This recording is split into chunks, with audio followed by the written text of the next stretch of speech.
Hi hello বন্ধুরা, welcome back to my channel. তো আজকে আরেকটা ছবির রিভিউ করব। রিভিউ করতে অনেকটা রাত হয়ে গেল, আর আমি কিছুদিন ব্যস্তও ছিলাম। আমি পুরুলিয়ায় ঘুরতে গেছিলাম, সেই ভিডিওটা আমি দেবো কিছুদিন বাদে চ্যানেলে। তো পুরুলিয়াতে গিয়ে আমি ভেবেছিলাম ফাইটার ছবিটা দেখে নেবো ওখানে, বাট ব্যস্ততার কারণে সেটা হয়নি। তো আমি আজকে এই ছবিটা দেখে এলাম নাইট শোতে, এবং বাড়ি ফিরতে ফিরতে অনেকটা রাত হয়ে গেল। আর এখন প্রায় বাজে হলো, তোমাদের দেখাচ্ছি আমি, এখন বাজে প্রায় 2:30 রাত।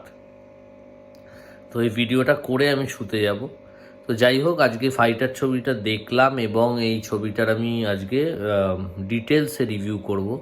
তো এই ছবিটা নিয়ে বাজটা কম ছিল, এই ছবিটা নিয়ে সেরম বাজ ছিল না, যেরম হওয়া উচিত ঋত্বিক রোশনের একটা ছবির জন্য সেরম বাজ কিন্তু এই ছবিটা ছিল না, এবং এই ছবিটা নিয়ে সেরমভাবে একটা প্রমোশনও করা হয়নি। তো যাই হোক, এই ছবিটা কীরম হলো তাতে আসি। তো এক কথায় বলতে গেলে আমি প্রথমেই বলে রাখি, এই ছবিটাকে মিস করো না, এটা খুবই একটা ভালো ছবি হয়েছে। এই ছবিতে আমি নেগেটিভস খুবই কম পেয়েছি, এটা একটা খুবই ভালো ছবি। তো প্রথমেই বলে রাখি, এই ছবিটা তোমরা মিস করো না, তোমরা অবশ্যই এই ছবিটা হলে গিয়ে দেখো। আর যারা ঋত্বিক রোশনের ফ্যান তারা তো দেখবেই, কারণ এখানে ঋত্বিক রোশনকে দেখতে যেমন অসাধারণ লেগেছে, ওনাকে তো দেখতে ভালোই লাগে অন স্ক্রিন, এবং উনি যেই চরিত্র করে সেই চরিত্র উনি খুব ভালো করে ফুটিয়েও তুলতে পারে। তো সেই দিক দিয়ে কিন্তু ঋত্বিক রোশনের অভিনয়, ঋত্বিক রোশনের লুকস, ঋত্বিক রোশনের বডি, ঋত্বিক রোশনের ডান্সিং সব কিছু অনবদ্য হয়েছে, একদম পয়সা উসুল। ঋত্বিক রোশনকে তোমরা যদি দেখতে চাও অবশ্যই ফাইটার দেখো।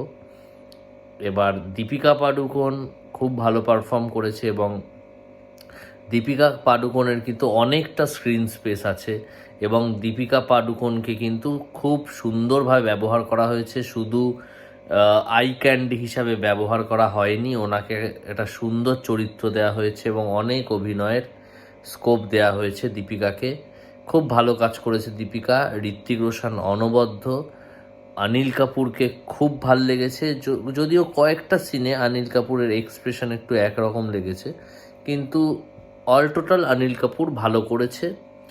করণ সিং গ্রোভার আর বাকি যারা ছিল সাপোর্টিং কাস্টে তাদের পারফরমেন্স কিন্তু আমার বেশ ভাল লেগেছে। আমি সেরকম পারফরমেন্স আশা করিনি, বাট আমার বেশ ভাল লেগেছে তাদের পারফরমেন্স। এই ছবির সব থেকে যেটা ইউএসপি আমি বলবো, এরিয়াল সিকুয়েন্সগুলো, যেগুলো ফাইটার প্লেনের যে সিকুয়েন্সগুলো আছে এরিয়াল, আর লাস্টের দিকে একটা চেজিং সিন আছে এরিয়াল, এই দুটো আমার অসাধারণ লেগেছে, মানে চোখ সরানো যাচ্ছে না, এত ভালো এরিয়াল সিকুয়েন্সগুলো। আমি রিসেন্টলি কোনো হিন্দি সিনেমায় এত ভালো এরিয়াল সিকুয়েন্স আমি দেখিনি। তো এরিয়াল অ্যাকশন সিকুয়েন্সগুলো ফাটাফাটি হয়েছে, অবশ্যই দেখার মতো। আর অনিল কাপুরকে নিয়ে তো আগেই বললাম, অনিল কাপুরের পারফরমেন্সও ভালো হয়েছে। তো এই ছবিতে মোটমাট গল্পও বেশ ভালো, টুইস্ট সেরকম নেই, বাট একটা ডিসেন্ট ভালো গল্প, ইমোশনস আছে, এবং অ্যাক্টিং তো খুব ভালো আছেই। এই ছবির দুর্বল আমার একটুখানি লেগেছে ভিলেনের পার্টটা, যদিও ভিলেন খুব খারাপ বলবো না, কিন্তু ভিলেন আরও ভালো দেওয়া যেত। এখানে ভিলেন একটুখানি মনে হয় দুর্বল হয়েছে ঋত্বিকের অপোজিটে, তাই জন্য ক্লাইম্যাক্সে যতটা হাই নোটে এন্ড হওয়ার কথা ছিল সেটা কিন্তু হয়নি। তো এই ছিল আজকের রিভিউ।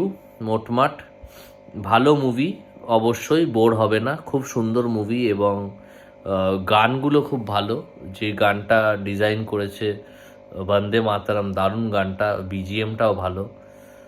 ঋত্বিককে খুব সুন্দর দেখতে লাগছে এবং মানিয়েছে ওনাকে ক্যারেক্টারটা। তো এই ছবিটা তোমরা মিস করো না, অবশ্যই ফাইটার হলে গিয়ে দেখো।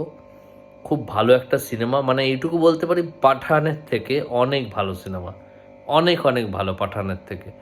তো এই সিনেমাটা সত্যি তোমাদের ভালো লাগবে। সিদ্ধার্থ আনন্দ একটা ভালো ছবি বানিয়েছে, অল্প কিছু নেগেটিভস ছাড়া খুব ভালো মুভি, অবশ্যই তোমরা গিয়ে দেখো। তো আজকে এই ছিল আজকের review. Till then, tata, bye by.